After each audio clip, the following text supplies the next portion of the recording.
Europe 1 Soir, Nicolas Poincaré.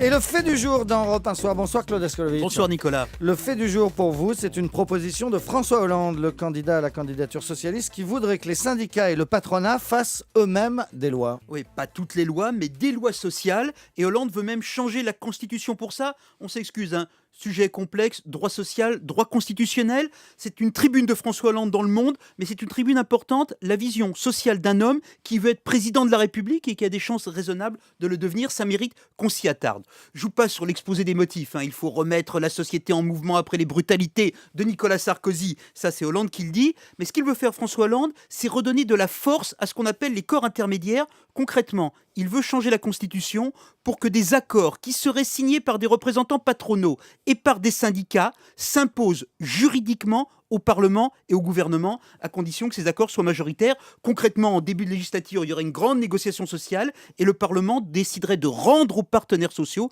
un certain nombre de domaines et ensuite la négociation serait souveraine. Un exemple, on pourrait imaginer un accord sur les retraites qui serait signé majoritairement par le MEDEF et les PME d'un côté, et en face la CGT et la CFDT, ça serait la loi. Et dans le même temps, Hollande, qui est très précis, je vais parler tout à l'heure, veut qu'il y ait tout un travail de fait sur la représentativité des syndicats patronaux, par exemple que le secteur de l'économie sociale soit considéré aujourd'hui comme le MEDEF. C'est tout un travail d'évaluation qui est compliqué, mais ça changerait réellement la manière de négocier, de faire la loi en France. Alors, est-ce que ça vous paraît être une usine à gaz ou bien une révolution ? Les deux, parce que la révolution, ou plutôt la social-démocratie, c'est compliqué, c'est minutieux, c'est précis. En tout cas, ce qui est intéressant, ça situe Hollande idéologiquement dans ce qu'on a appelé la deuxième gauche. Il est en rupture avec ses propositions, avec toute une tradition française qui est celle de changement par le haut, par le pouvoir d'État. Et puis en face, les partenaires sociaux répondent par le conflit, typiquement la réforme des retraites Sarkozy-Fillon, ou le fameux CPE de Villepin, ou si vous voulez, les 35 heures de Martine Aubry qui étaient rejetées par le patronat.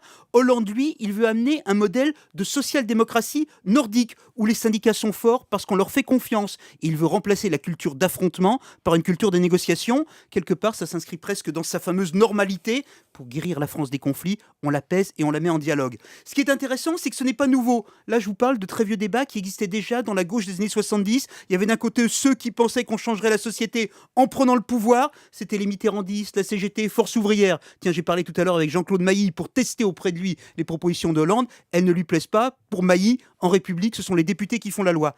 Et en face, il y avait les gens qui faisaient confiance en la société, donc les Rocardiens et la CFDT. Et Hollande reprend le flambeau de cette tradition. C'est à la fois un peu daté et presque décalé. Est-ce qu'une utopie apaisée des années 70 est une réponse à la France en crise de 2011-2012 ? Et puis en même temps, c'est courageux. On ne pourra plus reprocher à François Hollande de faire campagne sans faire de propositions. Claude Askolovitch, le fait du jour. Merci et à demain. La météo maintenant.